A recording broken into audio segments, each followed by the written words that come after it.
Hi everyone! So, pupunta kami ngayon sa Cebuana and Villarica para i-check kung saan ba yung pinakamalaking value ng gold. Let's go! So, unahin natin ang Cebuana.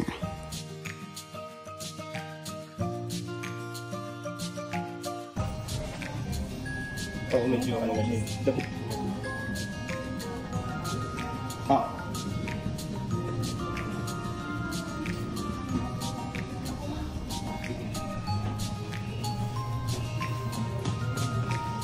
So guys, ito kami yung Cebuana. Para i-check out yung value ng gold na binili niya sa ka-office niya.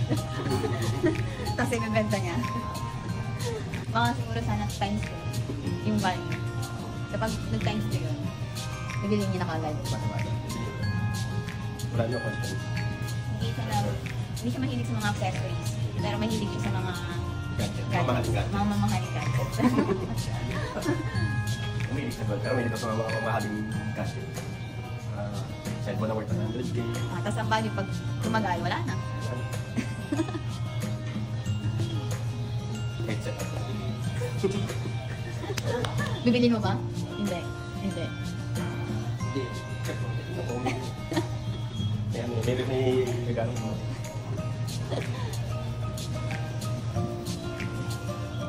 May regalong dumating. Kaya't nabigay ko na.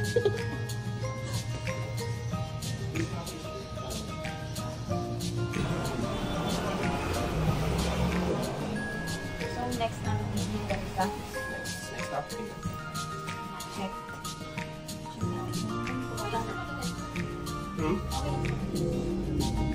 Ano nyo? Paano yung test mark? Magkakatin? Kasi di ko check ko kasi.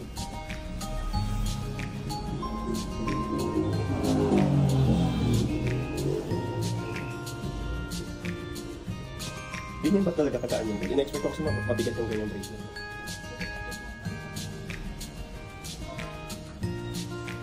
Pero niya sana lang kung silver. Sobrang ganun. 5.6.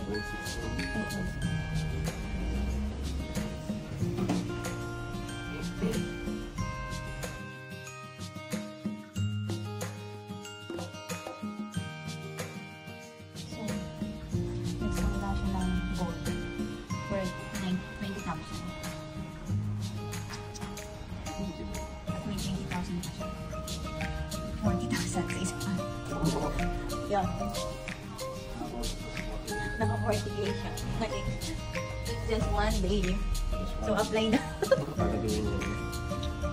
Para matuto sa... Comment below lang kayo. Lagay nyo how din na ba?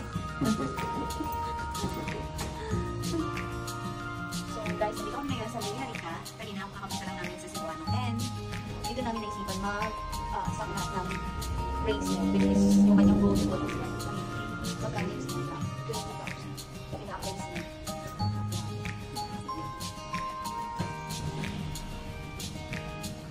So, mas malamig dito compared sa atin.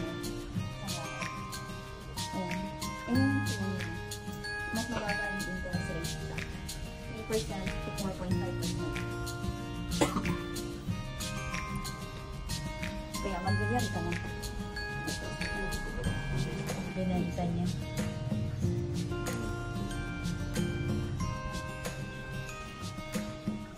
So, isang kanya na may invest ito. Amounting 19,800. So, if ever na hindi niya matubos, wala na.